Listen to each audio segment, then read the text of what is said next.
the United States, by definition, is metric. Really? We just need a little bit of time to just finish changing over. So yes, the United States officially is 100% metric. In fact, when we do measurements, especially on the kilogram, and I've done these measurements personally, and it sucks, but because if you want to do a kilogram to avoirdupois, or the pound measurement, you have to build a 543 point blah blah blah grams onto your scale to be able to balance out, and that's really kind of a pain to build up all the different masses to create that pound. But fundamentally today, all imperial measures are just defined by mathematical conversions. So 1 inch is 2.54 millimeters by definition. There is no global SI inch standard. It is based upon a conversion back to the metric system. And you're right. We'd be much better off if we were just metric as well, but that's a discussion for another day, right? So let's go ahead and go back. And again, this is, so our SI today is based on the kilogram, the second, big K, big K Kelvin for our temperature scale, the second, the meter, the kilogram, the candela, and the mole. Those are the base units of the International System of Measurement. And what's the candela? It's great question. So that's the measurement of light.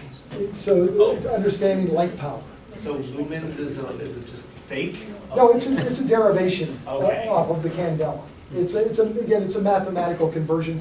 Lumen is something we just, again, conventionally have used for years, so it's just a conversion off that. I can't remember the exact, but there is a document, if you Google it, it's NIST Special Publication 811, which is the guide for use of the SI within the United States, and it tells you the exact definitions.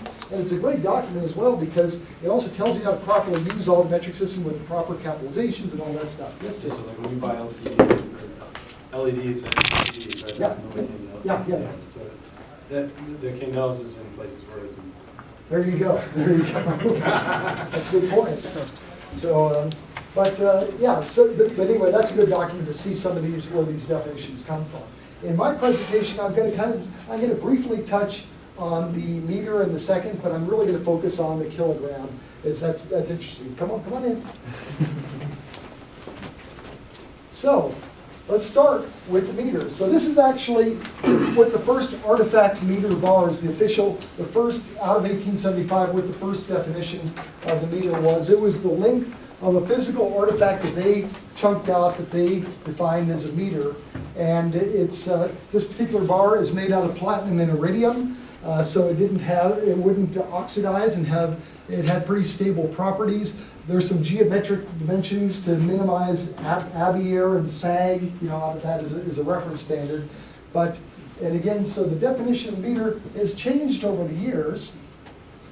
So between 1899 all the way to 1960, though, the meter was defined on a physical artifact, a piece of a bar equal to the length of the international prototype meter.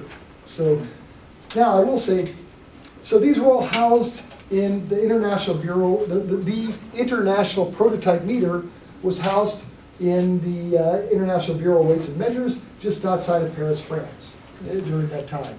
Between 1960 and 1983, the definition was 1,650,763.73 wavelengths of the orange-red emission line of krypton-86 in a vacuum. So now we're going towards a quantum-based or constant of nature for our definition. Nice definition. But after 1983, in 1983 was a special year because what we did in that is we defined the speed of light as an exact quantity, and we'd already had the second, which we'll talk about in a moment, is a defined quantity. So now the meter really became a derived quantity as the path, the length of the path traveled by light in vacuum over 1/299,792,458 of a second. Yes? Why did they not just call it 300 million seconds? Well, there's actually a pretty good reason for that, because at the time we had been measuring farther and farther down the line at that, and at the point, you're right, we could have done that and just rounded it out to make it easier, but why didn't we just make it 10 million, just to round out 10 million? the whole issue on that is, as we make these adjustments, we try to make less and less of an effect on society. So, as a matter of fact, when there was a redefinition of the volt back in 1990, and that one shifted about 7 parts per million for the United States. Most people in the United States didn't see it, but some of the highest level laboratories did. Fluke did, because one of our products, our accuracy was about 7 parts per million, the specification. But what we're trying to do is not mess up. We figure the scientists can deal with the ugly numbers, but we want society to not have to stress too much about what they're fundamentally changing from a day-to-day basis. They literally have something that looks like this and something that looks like this, and we'll call that 2 inches along that line. That's really why they try to do that. And this next adjustment for the volt is we're looking on the line of about 1/10 of a part per million. Even less people are actually going to see the final change of this process. But that's a great question as well. So on to the second. And again, interesting definitions of the second on this. So from 1874 all the way to 1967, the second was defined as 1/86,400th of a day. 24 hours, 60 minutes, 60 seconds. On that. So in 1956, they started doing an astronomical definition of the second. They felt like we didn't need a better definition of the second. So it was defined as that particular fraction of the tropical epoch of 1900 based on astronomical observations between 1750 and 1892. And quite frankly, I'm not as much of a time expert, so I don't even know that whole astronomical derivation of the process. But really the key is in 1967 is where we really started working. We were able to realize and commercialize a product called the cesium beam frequency standard.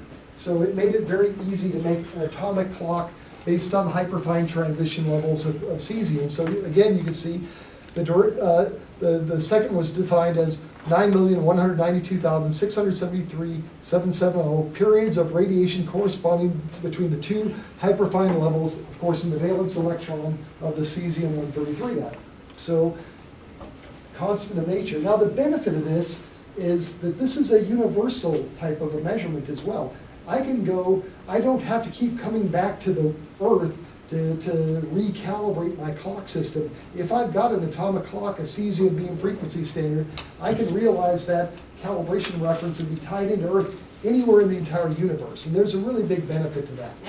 But as time became more and more important to us, think about transmission. When we think about transmission rates on the internet and things that we're being pushed on today, we want more and more accurate measurements on frequency. And by the way, we can measure frequency better than anything else in the world right now. We can measure it about a billion times better than just about everything else in that process. Well, I'd say literally on that.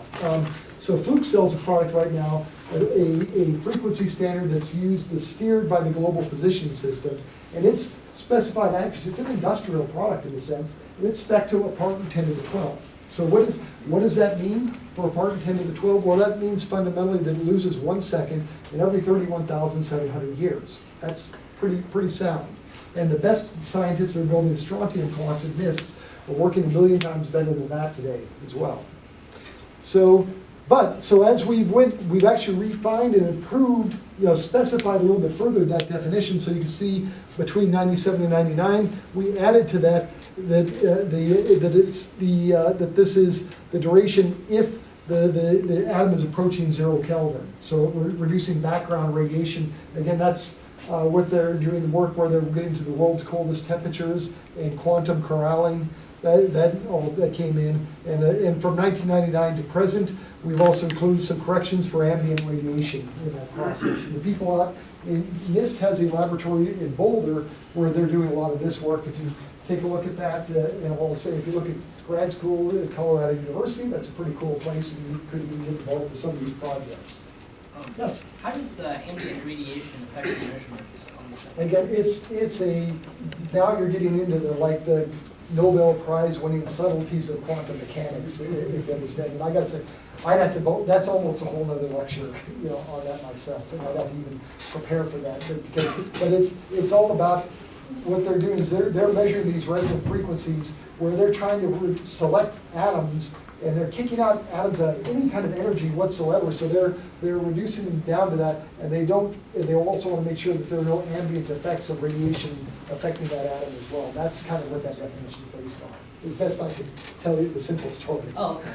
But, so now it leads us to the kilogram, and that's what the artifact kilogram looks like. It's a kind of a nice cylindrical quantity, and here's our definition of the kilogram. Between 1875 and now, it is equal to the mass of the international prototype kilogram. So, in other words, the kilogram is defined on the piece of platinum iridium pumped out that's sitting in a vault down in Paris, France. So, yes?